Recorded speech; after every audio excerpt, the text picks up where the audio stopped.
I'm actually going on to Zoom Live first.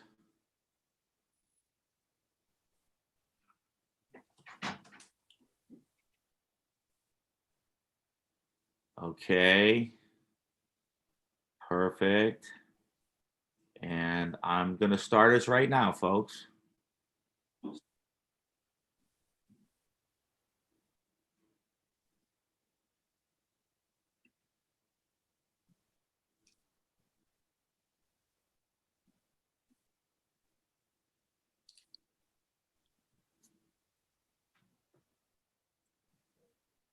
Good morning, everyone. I'm Danny O'Connell, Ancient Order Hibernians National President. I would like to welcome you to our first pro-life video seminar, 40 Days for Life. Joining us is members of the AOH and LAOH from around the country, and I believe a few of our friends from Ireland. Currently, we have 11 attendees that have just popped on that throughout the event and towards the end of the event, we'll open it up to questions from all those attendees. What I would ask the attendees to do is they may type questions in the chat, and they may also raise their hand, and we will bring them live at the end of the event. But first up, I'd like to introduce Peggy Cornish, our LAOH Catholic Action Chairman. Peggy. Hi, everybody. Welcome from California. It's a little early here. I am the National Catholic Action Officer for the Ladies Ancient Order of Hibernians. It is wonderful to participate. We're not getting to do a lot of things live these days. So this is a great thing. And both organizations are very pro-life, and we need to stand it. And the pro-life is not just the abortion issue. It is many things from the moment of conception to the moment of a natural death, and a lot in between. And now we truly have the opportunity to practice our pro-life procedures and stuff to help people. It's as simple as making a phone call to somebody, but welcome.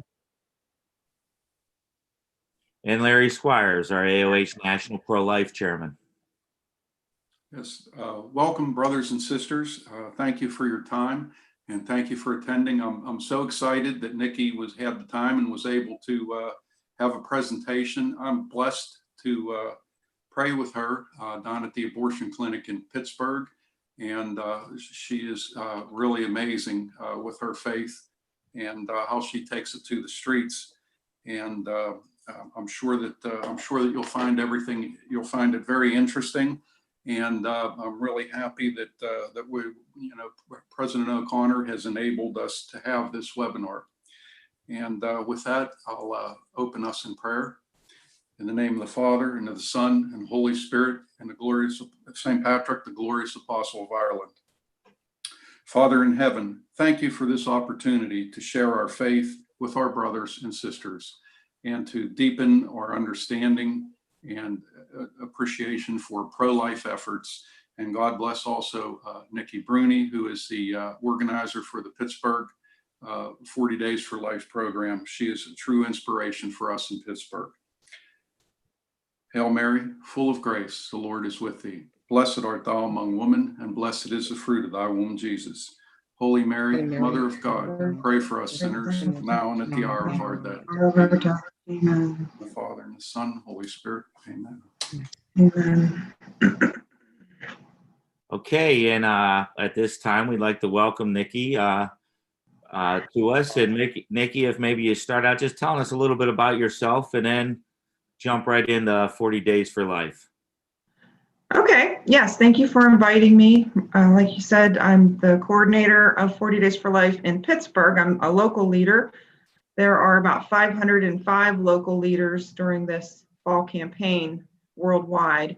Our national leader is Sean Carney. He lives in Houston.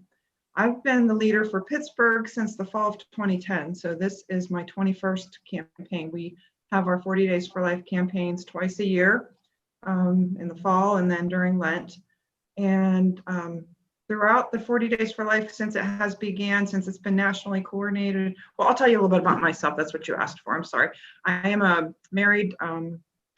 I have 4 children, all grown. I have 4 grandchildren, all under the age of 8. And I work as a hairdresser. That's my job. The pro-life stuff is just all volunteer, but it's very consuming. It pretty much takes up my whole life. It's really helped me grow in my faith. In fact, it brought me into the Catholic Church. I was evangelical Christian when I got called into the pro-life movement. But through the Blessed Mother, through the Rosary, which I very much disliked as a Protestant. In fact, I thought it was evil. I thought it was idolatry, making Mary into a god. But once God got me over that fear, and I prayed the Rosary for the first time, that's when I decided that I would try to come into the Catholic Church if they would have me. And luckily, thank God, they accepted me, and I was brought into the church in 2013. So about almost 8 years ago. So that's about me personally. If you have any other questions, I'll answer them, or do you want me to just go right into talking about 40 Days for Life? Let's go ahead. 40 Days for Life. Okay. 40 Days for Life has been nationally coordinated since 2007. So far, there have been, well, the first campaign was just meant to be a local campaign. It was never meant to be anywhere other than College Station, Bryan, Texas, where our founder lives, Sean Carney. Well, he lives in Houston, but it was never meant to spread. They just wanted to do something to end abortion in their city. And so they thought, they were praying and around this table, and it came to them that 40 days is a very important time period that God uses throughout the Bible, throughout history, to transform people and nations in 40 days or 40 years. 40 is very important. So they had the idea to have a 40-day prayer vigil in front of their Planned Parenthood. They did it round the clock, 24 hours a day. And it was so successful that other cities started asking if they could do it. And so now there have been 1,000 cities that have participated in 63 countries. There have been 17,226 lives saved from abortion. 206 abortion workers have converted and quit their jobs. 107 abortion clinics have closed. There's been over a million volunteers.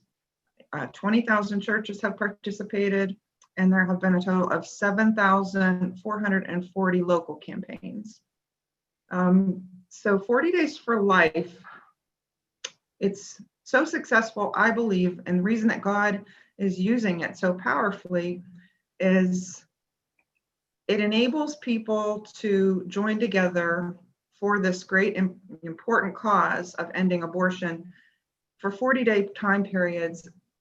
That way we can focus. We focus totally for 40 days on praying to end abortion, and then we get a rest, because you can't do something this intense indefinitely. And so that's the genius of 40 Days for Life. That's God's genius, is that we're able to continue. We don't burn out. We get a rest in between campaigns. And it's also a way to unite the body of Christ in the spiritual battle, because abortion really, first and foremost, is a spiritual battle. When I first got called into 40 Days for Life, the reason that I was just so excited about it was because I have never been interested in politics. I've never had much trust in politicians. And when I saw that 40 Days for Life was seeking to end abortion through the use of spiritual weapons, such as prayer and fasting, and having the peaceful prayer vigils at the abortion sites, I thought that's how we end abortion, because really abortion is a satanic sacrifice to demons. Even though people don't realize it when they go to have their abortions, that innocent blood is giving the devil power. So we need to fight that with spiritual weapons through prayer. So actually, to show you, just as proof of how much God is with 40 Days for Life, the Planned Parenthood, where 40 Days for Life began in College Station, Texas, has now closed. And the abortion director, Abby Johnson, converted. She walked over to Sean Carney's office, the pro-life office right next door, after she was called in to have to assist with an abortion, which, as the clinic director, she didn't normally take part in the abortions. she did work in the product of conception lab, which they jokingly referred to as the pieces of children lab, where she would help to reassemble the baby's body parts, but she had never actually been in the room during an abortion before. But they had a visiting doctor who used ultrasound when he performed the abortions, and so they needed an extra set of hands, somebody to hold the ultrasound wand on the woman's abdomen, so the doctor could locate where this baby was before he killed it. So Abby had to hold the wand on the woman's abdomen, and she watched on the screen as this little baby boy, as he was being probed with the probe before they turned on the vacuum, was reacting and trying to get away. And she realized in horror that she was about ready to witness something terrible. And sure enough, she saw this little baby boy fight and lose his battle for his life. So she converted. She now has a ministry called And Then There Were None, which she helps other abortion workers to leave the industry. And she's helped many hundreds of abortion workers to leave.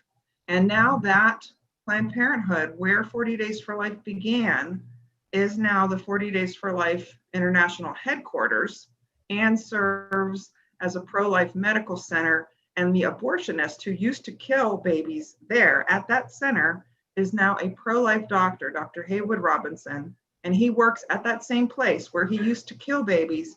He now helps to save babies. And I got to go into that very former abortion clinic, not this summer, the summer before, for the 40 Days for Life symposium. They bussed us, as local leaders, they bussed us up there. And I got to go and stand in that room, that former abortion room. They kept the table there with the stirrups still there. They had roses laid on the table. And Dr. Haywood was there in that room. And it was the most powerful realization that this is a work of God. He is the one running the show. There's no way that you can deny that. So it's just really a privilege to be part of this work that he is doing. So I don't know if you have any other questions about what we do. Basically, it's very simple. We hold our vigil here in Pittsburgh from 7 in the morning, usually till 7 at night. It's supposed to be 12 hours, but we are ending it at 5 during this fall campaign just because of the Black Lives Matter riots. And, it's just kind of a dangerous time right now. So we're ending it at 5. But for 40 days straight, we have people signed up to pray on the sidewalks right in front of Planned Parenthood. We pray, we fast, and we witness. If people are called, they offer help to people who are going in to help them to reconsider. Lives are saved. We did start our 40 Days for Life this fall on the very first day with Jesus on the sidewalk.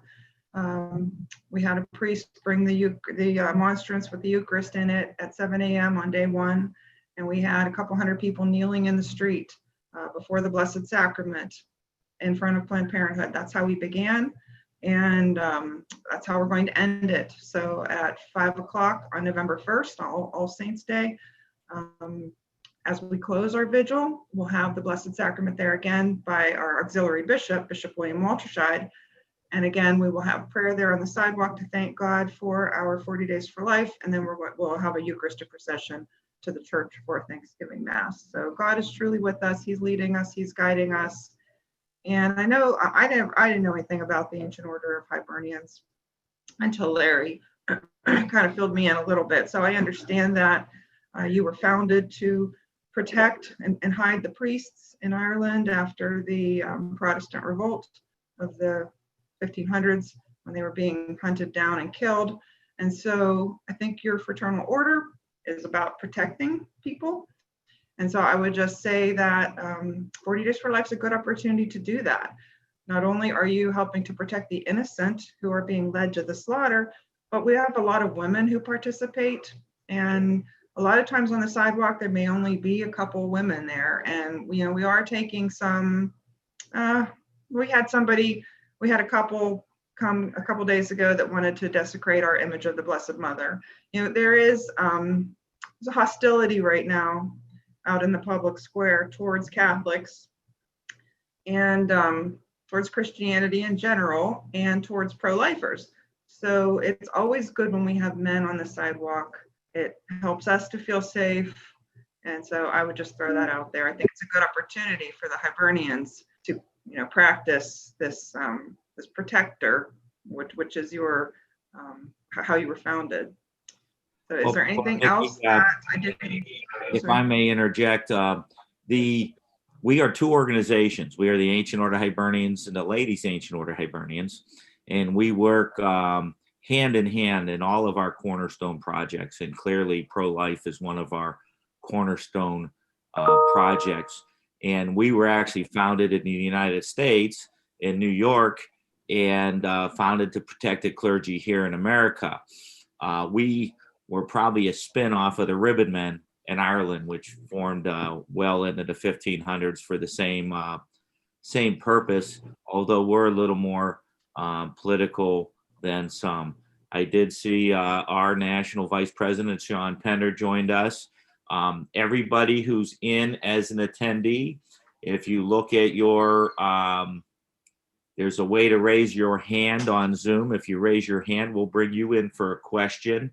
We'll promote you and take some questions and answers. And those of you who know me well, if we're not getting hands raised, I may call on you specifically, regardless of the hand being raised. So be ready for your question. And before we get questions from Peggy and Larry to begin us, I'd like to ask, I looked up 40 Days for Life, spent a lot of time online with it the last couple of days. Weeks since Larry brought this up, and it's around the country. We have a group in Youngstown, Ohio. Do you know how many different communities have are part of your organization and have these 40 days throughout the year? Are you talking about how many participants in our Pittsburgh campaign? No, I'm talking about how many other around the country, because we're all over the country. We have members in every state. And I think a lot of us are interested on, well, we have this in our neighborhood. Do you have any idea how many, and how can we find out? Oh, of course. Yes, there's 505 campaigns happening right now all around the world. It's not just in the United States, although it's primarily in the United States. But you can just go to 40daysforlife.com, and there's a map, and you can find your city and find the closest campaign to your city. And there'll be the person's name that you can contact if you want to participate. Excellent. I'll yield to Peggy and Larry now. Any questions? Larry, you're muted. There you go. Yeah, Nikki, on Tuesday, one of the ladies that confronted you, and I have to say this was unbelievably moving for me. I'm sure it just, you had to be there, but Nikki was kneeling on the sidewalk praying the rosary, and we were praying the rosary together, and this young woman came up to her. She was with a group of women, and very, very profanely got in her face and asked her, what about rape? Don't you believe in abortion for rape? And I was just stunned by Nikki's answer. For one thing, she never even flinched. I mean, she just very calmly and very caringly responded to the young lady. And Nikki, can you maybe share with the group what you told her, if you remember? If not, I remember very clearly, but thank you. Sure. We do get this a lot, and so it's a fact that they've done studies of women who have had abortions following rape. The studies show that the women are more traumatized by the abortion than they are by the rape. The rape is something that they can get over, but the abortion is something that they don't a lot of times. And it just adds trauma on top of trauma. On the other hand, when women who have been raped get pregnant and choose life, whether or not they decide to parent that child or to give the child up for adoption, it acts as a catharsis. It acts as a healing. Something good has come out of something bad, and they're able to heal and get over it that way. So I just told her that. And I told her that, we don't punish criminals. We punish the person who perpetrates the crime, not their children. And that baby is innocent. That baby didn't do anything and doesn't deserve to be killed for it. So that's what I told her. Thank you. Peggy, any comment? Moved outside question? Yes, I do. When you join the organization or you open up a group like our parish has one, do they give training to people? Because sometimes just like that, when you're outside at an event, it can become very hostile. What type of training do they give people how to deal with this? No, there's no training, Peggy, but there's a statement of peace that everybody must sign, either electronically if you sign up online, or when you come to the vigil, you sign in attendance, which has the statement of peace. So you're promising to conduct yourself in a Christ-like, peaceful, law-abiding manner while you're there. You're promising not to harass, not to shame, not to, yell at anybody. So we don't do any training because we're just there to pray. It's a prayer vigil, so you don't need any training for a prayer vigil. But we do have in Pittsburgh, I mean, this is just our campaign, we do have team members, veteran team members who are there all the time, who are in charge. So when people who come from a church or whatever, who just maybe come once or twice every 40 Days for Life campaign, when they come to the sidewalk, they have somebody who's in charge, who's knows the ropes and who can guide them. What type of resources do they have? If somebody is walking into a clinic or something and has a change of heart, are they prepared at that moment to give them resources? Yes, we have those on the sidewalk. We have those on the sidewalk. We've got the phone numbers, the locations of all of the crisis pregnancy centers that are close by. We even sometimes have a mobile ultrasound unit that will come right to the Planned Parenthood. It's a big bus, that has it's a mobile medical clinic that they can just get right on board.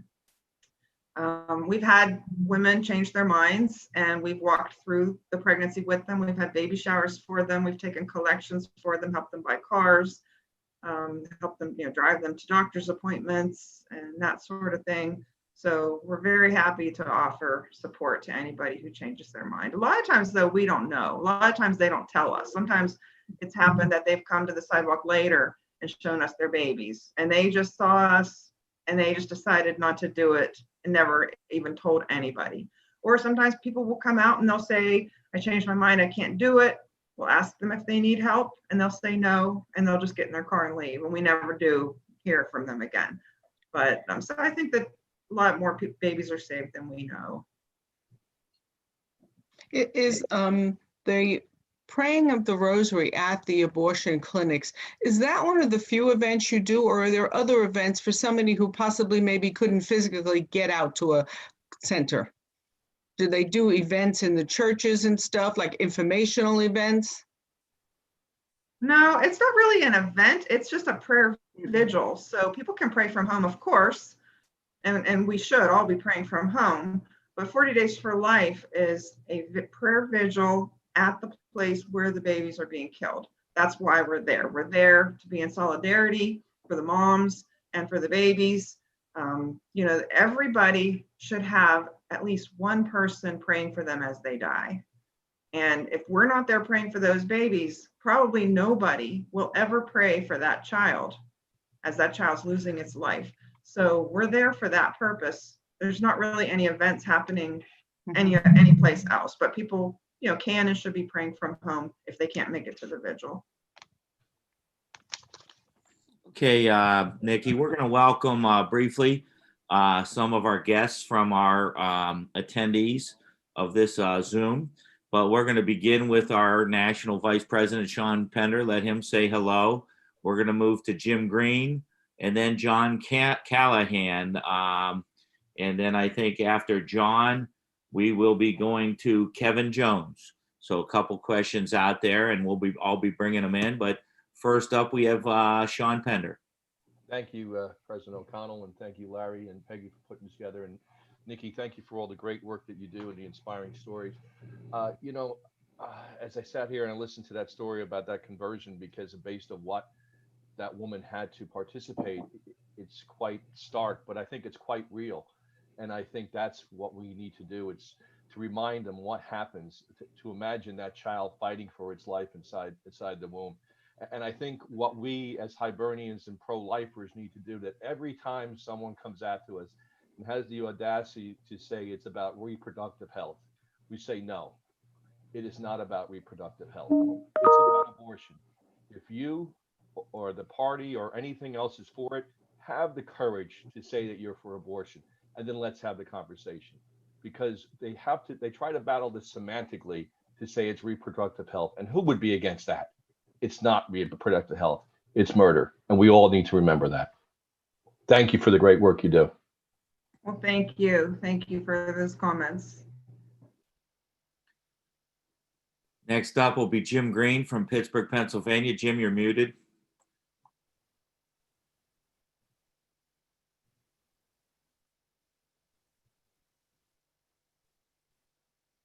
Thank you, worthy President.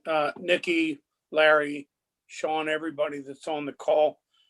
This is a great event, and hopefully it'll add to Larry's momentum here in Pittsburgh, and maybe attract some additional volunteers, especially from the AOH. Nikki, it's hard to describe how proud I am of you and people like you that are willing to stand in the public and confront this, and hopefully save many lives in the process. I know Larry has talked at all of our meetings about you and about 40 Days for Life. And the impact that it's had on these mothers and surviving babies. I guess one of my questions is, I mentioned confrontation, and I think that that's one main reason why a lot of people that are very pro-life, like myself, have been reluctant to get into the street and confront people or be confronted by people. And I suppose part of my question is, do you also feel like you're confronted spiritually? Yes, that's a good question. When I first started going there, I wasn't Catholic and I didn't know much about spiritual warfare, but there's a confusion there when you're not used to being there and you come there. I would have everything organized, all my resources, and then I'd get there and I'd be talking to a woman and I could never find anything. It was just like, there is so much spiritual warfare when you get there. It's almost like holy ground. There's demons, there's angels, there's a battle being waged. You can't see it, it's unseen, but you are right in the midst of this fierce spiritual battle between good and evil. And so you have to be prepared spiritually to be there. With 40 Days for Life, it's a way to ease people into that because you're not going alone. When you sign up to go, there's going to be people there in charge who are used to it, who have been doing this for years. And so you're kind of sheltered and shielded until you get your feet wet. And that's, then you get a little stronger and you get a little braver, and you can, if God's calling you to it, you can start coming more. But it isn't something that you just want to go without preparing, without praying. Jesus told us to go out when he sent the 72, and he said, be like lambs among wolves. And that's really what we do. We go, we are so meek, and we are among wolves when we go there. But what does a wolf do when a lamb just trots out confidently in front of a wolf? The wolf's going to look at that lamb like, what are you doing? Why aren't you afraid of me? Why aren't you running away? And so I think Jesus' wisdom is that if we go out there wanting to confront people, that just causes a clash and nothing gets accomplished. But when we are meek and when we are mild and when we are just praying, and especially that's why I like to be on my knees a lot when I'm there. Of course, I understand, people can't be on their knees. If you can't, you can't. But it's just the whole posture. If you keep yourself humble, it's hard for people to persecute you. I mean, it's hard for them to really get angry and aggressive towards somebody who is being completely meek and mild. And that just comes with the more you go and the more you pray, the Lord will just lead you that way, and everybody's personality is different. I just happen to be kind of like non-confrontational. I don't have a very confrontational personality. Some people do, and God uses all of us in our different ways that he has created us, our different personalities. Sometimes a more aggressive personality is needed, is necessary. Like when that couple came to desecrate the picture of the Blessed Mother a couple days ago, Lisa was there, and she's the sweetest little, woman. She threw herself up against this image and tried to cover it with her body so that they couldn't, desecrate it. So yeah, just that's all I can say. Yeah. Thank you. Nikki, the first time you went to one of the 40 Days for Life events, what enticed you? What encouraged you to be there? I wish I had printed out my little testimony in a nutshell. That's exactly what I wrote about, is my first time going there. And it's called How to Pray at an Abortion Clinic for the First Time If You're Like Me. So you have to have, God has to break your heart first. You have to look at abortion, see what it is, let him break your heart, look at pictures of abortion victims, read testimonies from former abortion providers at what really happens in an abortion, what really happens to those babies, and how painful it is for them, how they suffer, how the women suffer. Let him break your heart. And then once he breaks your heart, you have to get over your fear and you have to get out there, because it's more painful to do nothing than it is to go ahead and get over your fear and suffer and go to these abortion clinics. And so the first time I went, I was afraid to even drive into the city of Pittsburgh because I'm not from the city, and it's, scary to even drive. I was worried about that. I didn't have anybody to go with me. I didn't know anybody who did pro-life work. So I had to go all by myself, and it was really, really scary. But once I got there, and there was a couple other people there, I met some really great people. Standing there holding my sign, I realized that just me being there, holding a sign and praying, could be enough to change somebody's mind, that a life could be saved. And so I just decided to make it part of my life, and I've continued to do that ever since. And I remember the first time that I was down there doing that, and a young woman came running up to me. She had just gotten off her bus. She was all out of breath, and she had a hospital band on her wrist. And she said to me, I just got off my bus. I stopped early. She said, I was hoping to see you here. She said, I just wanted to tell you that I came here for an abortion last year, and you were here, and I just couldn't do it. She said, I just had my baby girl. I think her name was Melania. And she was so excited. She's like, she's so perfect. She's like, thank you for being here. And so that kind of thing is God will use your sacrifice, your little bit of suffering, he will use for that. So that's how I got into it. That's an incredible story, Larry. Maybe moving forward, you could share that testimony as one of your on our webpage as well. I see we're getting more guests. We're welcoming Joe Hosey, Judy Letty, Michael Dolphin, Pat Lally, Randy King, Sue Holman. If you have any questions, folks, you can raise your hand or you could put them down below, and then we're going to elevate you to a panelist so you can ask those questions. Our next question is going to come from John Coleman. And John, if you'll tell him where you're from, and the floor is yours. Hopefully you're talking about John Callahan. Oh, I'm sorry, John. The older I get, the worse my eyes are. I'm sorry, John. Hey, the eyes and knees go first. But I want to thank Larry Squires, Sean Pender, and Jim Green for their work and leadership, but especially to Nikki. I do have a couple of questions that I would like to have discussed. In Missouri, we recently considered a heartbeat bill, and it was written by one of the members of our Hibernian organization. Do you have any idea of the number of states that have followed suit on the heartbeat bill? And the second question is, you talked about, Nikki has talked about a spiritual warfare. And that strikes me almost as a new kind of concept. It's not a physical uh, competition, but you're relying on the force of prayer.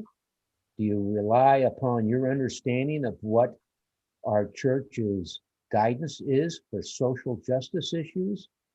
That includes a pro-life stance. Where do you get the strength? That's my question, sir. And ma'am. First question, I'm sorry to say, I do not know. I am the stupidest person when it comes to any kind of laws, politics, anything like that.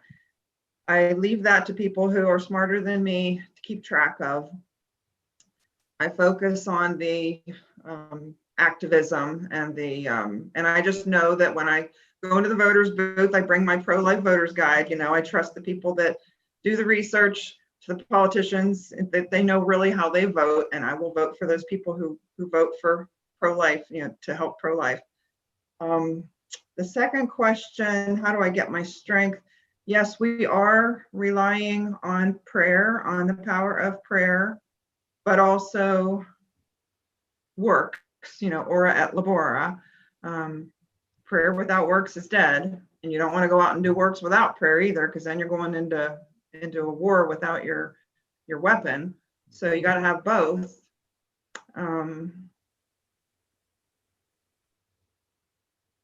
So yeah, just spiritual warfare. I mean, it is really, you know, if you've ever looked into Satanists, they admit that abortion is their sacrament.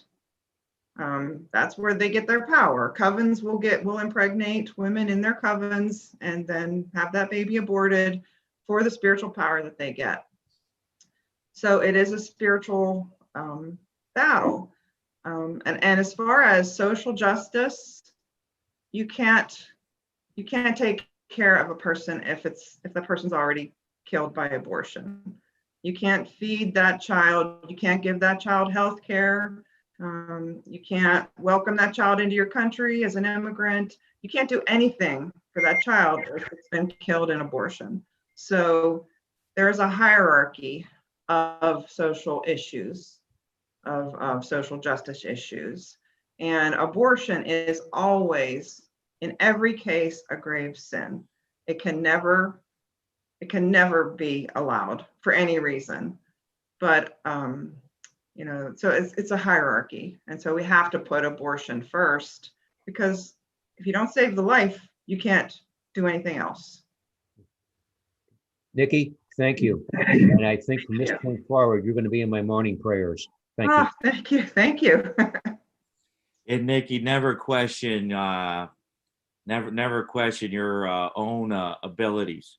I am personally, and I think everyone's very impressed with you. And we have people like Larry Squires who will follow up and give us a report, John, on the heartbeat bill around the country. I think that would find a lot of interest here. Joining us from around the country, I see Dave Manley's on, Ed Halligan, George Clough, a former national president. Thank you, George, James Hook, John, Kalila, and I think I said Joe Hosey again, but anyone that knows Joe knows he's worth mentioning twice. We're going to go to Kevin Jones for our next question. Kevin? Thank you very much. Thank you very much. This is a great event. I'm glad you can join us. My question is that some people can be reluctant to take a stand or to take part in a public event because they fear they are not the right age for it. Some men have reservations on speaking to women on this issue. There are also sometimes ethnic racial divides and generational divides between the people praying and the people who are going into the clinic. What would you say to people who don't quite want to take a stand because they don't quite want to, they aren't confident in their abilities to reach across those lines? Well, like I told Peggy, it's a prayer vigil, so anybody can pray. You pray in church, you pray at home. Why can't we pray on the sidewalk? You don't have to interact with anybody if you don't feel called to it. A lot of people just keep their eyes closed or just kneel or just have their rosaries or their prayer books, and they just come for an hour and they pray. That's what we're supposed to do. Reaching out to people who are going in the clinic, that does require a little bit more knowledge and training. We do have sidewalk advocate training for people who really want to be sidewalk advocates. Of course, anybody can have a brochure in their hand, and in case somebody would ask, could you refer me to someplace else, you'd have that brochure. We supply those. If anybody feels called to reach out to somebody, they can. But I would just say, people that are old, when I first went to that clinic for the first time, the people that were there, that was before we really had a 40 Days for Life presence. And so the only people that would go to Planned Parenthood were these 3 people that were in their 70s and 80s. And they've been doing it for 30 years. They'd go 3 days a week on the 3 abortion days, Sally, Al, and Bob. And I was so impressed. They were all Catholic, of course. And I really didn't know very many Catholics then. And I remember Sally, she was this frail little old lady. And the first time I talked to her, and I think I was asking her how many kids she had, and she told me 11. I was like, I didn't know that was possible. And I thought that if you did have 11 kids, you would never even be able to walk again. And there she was, on the sidewalk, and she was this spry little old lady. So, of course, I realize now that people can have 11 kids and that it's perfectly healthy. But and then Lillian, in fact, I just saw Lillian at Mass last week. She's now 101 and she's completely blind now. But when I saw her on the sidewalk, she was in her 90s and she was almost completely blind, but she would take public transportation to get down there, and she'd have her cane. So it's hard to say, and some people bring chairs. So it's hard to say that you're ever too old to do this, when I see people like that. But of course, not everybody's called to it. And maybe there's somebody who has a short fuse and a temper and would really have trouble trying to, hold their tongue when somebody gives them the 1 finger salute or, whatever. And maybe those people, it's probably best for them to pray from home. But if somebody feels called, if they feel like God is calling them to do this, if it's fear that's keeping them from doing it, I would say they should try to get over that fear and do it. Okay, thank you. Thanks. Thank you very much, Kevin. We're going to move next to our Dean of our National Directors, Ed Halligan, for a couple of words. And then, Susan, I'm going to put you on the spot for our last comments, and we'll go back to our chairs and our closing prayer. Brother Halligan? Yeah, I just kind of lost the picture. Yeah, that's right. You look better this way. Okay. Yes, Nikki, in Philadelphia, we have a family that has been doing this for a number of years. They adopt kids. They take care of pregnant moms that decided not to have an abortion. They are pillars of the community. It's the Stanton family. John Stanton passed away a couple of years ago. It's rumored that he spent some time in prison for his beliefs in pro-life, trying to convince some of the ladies that not to get an abortion. But now his son, Pat Stanton, is doing the same thing, following in his dad's footsteps. And they make you proud of what people do to help stop abortion at these clinics. The one in Philadelphia is still going strong, but a couple in the suburbs have shut down because they go to those places. But the one in Philadelphia, it's just notorious. It's a shame. But thank you for what you do. Well, thank you. Thank you, Ed. Susan, if you'd share a few words with us, we'd appreciate it. You're muted. Unmute me. There you go. I'm the Catholic Action for the state of Virginia. I want to thank you for inviting me to this presentation. And I've been looking at the website 40 Days for Life and be able to spread the word in our area. I'm happy to say that the closest abortion clinic to us closed 2 years ago and is now a pro-life. It's Catholic Charities runs it, and they have all kinds of health and care for the community. And I think that's probably a good part from 40 Days for Life for working on that. So thank you for all you do. Wow, praise God. That's wonderful news. Susan, nothing is more important than our local chairs. It's great to be involved here as a national president, our two national chairs for both, one pro-life and one Catholic Action. But nothing is more important than our local chairs for everything we do. And I think that's what's so excited, Nikki. What you folks do is done at the local level. And it's great to go to the national march, but when we see work like this at the local level, it's great. I did notice we have a past national president on, and George, I couldn't go. You're going to have to unmute, but I couldn't go beyond any more forward without asking you to just say hello and a couple of words.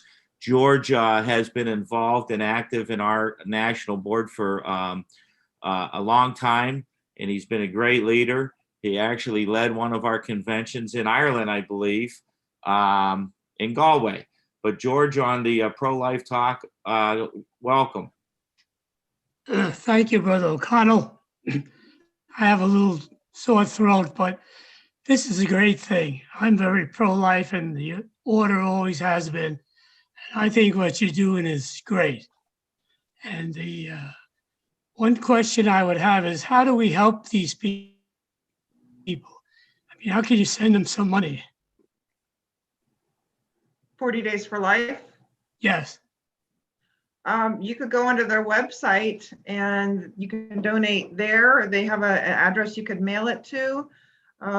They are actually asking for donations now because they're providing security for some of the cities that have had a little bit of aggression. Actually, Pittsburgh is one of them. So they provide security guards for us now, Fridays, Saturdays, and Sundays. So it's a big expense for them. So they are asking for donations. Thank you. Yeah. And Brother O'Connell, the convention was in Killarney.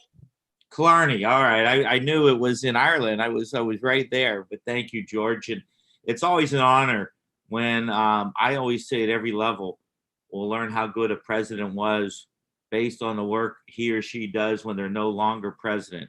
And I could tell you, George, we certainly appreciate your leadership throughout the years. What we're going to do here to wrap up, we're going to go to Peggy and then Larry for any last comments after we've heard this.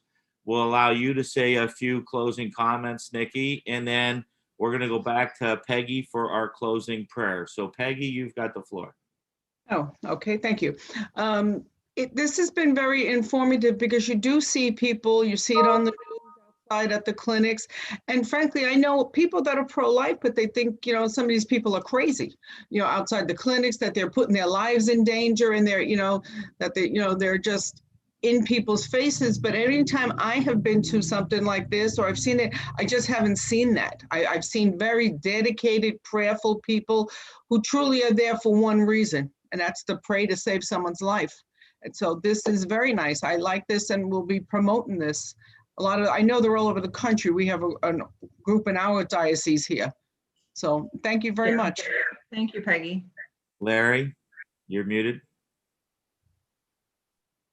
Yes, first of all, thank you so much, Nikki. I mean, this has been wonderful. And thank you all, brothers and sisters, for joining this. I mean, this is just really incredibly humbling. It really is. And I want to thank you all for your questions and your interest. But I did want to touch on the spiritual battle and also the heartbeat bill. I reported on the heartbeat bills. There were a flurry of heartbeat bills introduced last year. I believe it's 6 or 7 states now have heartbeat books on the books, and they were being battled by activist judges. But I will send that information out. Also, on spiritual warfare, I like to point to the story in Exodus where the Israelites were backed up against the Red Sea, and God heard the cry of the poor, the cry of his people. And he didn't send Moses and Aaron to go talk to Pharaoh again. He showed up big time, and he split the Red Sea and then drowned Pharaoh's army. This is spiritual warfare. And I believe that 40 Days for Life is providing the cries and the prayers of the poor. And in this case, it's the poor unborn babies. And I really think this, and if you Google Father John Hardin, you'll see that he also preached this. He said that he doesn't know why God's allowing abortion to go on, but it's in his plan. And he believes that once it's rectified, that in God's plan, you're going to see a rebirth of the Catholic Church that unlike nothing else the world has ever seen. And that gives me such great hope. And as far as everybody's saying, I was a little bit concerned the first time I went to pray in front of the abortion clinic. And I have to say that Nikki put in her blog,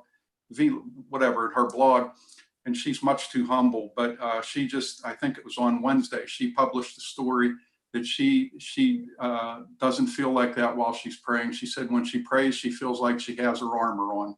And I have to completely agree with that. When you pull out those rosary beads and start praying, you can feel St. Michael the Archangel and all the other angels protecting you. And there's nobody on that street that can do you any harm. That's it. Well, Larry, thank you for organizing this. And this gives us a tool. We have so many people who become pro-life chairs or Catholic Action chairs on the division level. And they're saying, what can we do? And so this will be the first video tool in our toolbox for pro-life. And I'm sure Peggy and Larry will utilize this. What I learned today was phenomenal. And I'm going to make efforts to make that drive over to Pittsburgh on November 1st to be part of it. And so I'd like to invite Vicki to give us kind of a closing statement, closing words of wisdom, because all of your words were so full of wisdom. And then Peggy will lead us in our closing prayer. So Nikki. Thank you, Danny. Thanks for inviting me. It was really a blessing to get to share with all of you. I would just close by saying it really is a local level way that we're going to end abortion. So we're united all around the world. We got to meet the 40 Days for Life leaders from Croatia when they came to Pittsburgh. We've gone to Croatia. It's a big world, but we're all one family, and especially in Christ, we're all one. And so it's a privilege to be called by him in this battle to end abortion. And he gives us a way to do it through 40 Days for Life is one of the really wonderful ways that he gives us to do it. So thank you, everybody. I appreciate you listening. Thank you. And Peggy? I just wanted to say on a personal note, I remember in, I believe it's 73, when Roe versus Wade was passed. And I can remember I was a teenager then, and I had to have my parents explain to us what an abortion was. That was not a real term in those days. Now people talk about it openly and freely, but it's so important to speak to your children about this. You have to embed this in them early in life, how they have to protect life and how precious it is. And I can remember my parents having conversations, and that was the one thing my mother always taught us is pray the rosary. It's a powerful, powerful tool. But you have to bring children up. It just can't be something when they're an adult, you tell them to do this. It has to be embedded in them. And my mother and father, they had a picture on their dresser, and it was a collage of all of us as babies. Now, these are two parents who raised 13 children. So Nikki, it is possible. Children on earth, and one, my mother had a miscarriage, so she always said she had one in heaven waiting for her. And today, on a personal note, today is my father's 100th birthday. Wow. And my mother, her 95th birthday will be next week. But in that picture, she had a prayer. So I'm going to use that prayer as our closing prayer. And it says, I believe that every baby is like Christ, a gift of God sent into this world to lead us in the paths which should be trod, sent to give us understanding, sent to give us love divine, sent to be hope's inspiration. Oh, I thank thee, Lord, for mine. Amen. Beautiful. Wow, nice. That was a perfect ending to the day. Peggy, thank you all from around the country. Good morning and good afternoon to some of you. And I believe we also have some friends from Ireland online. We look forward to more of these events in the future, and God bless everybody.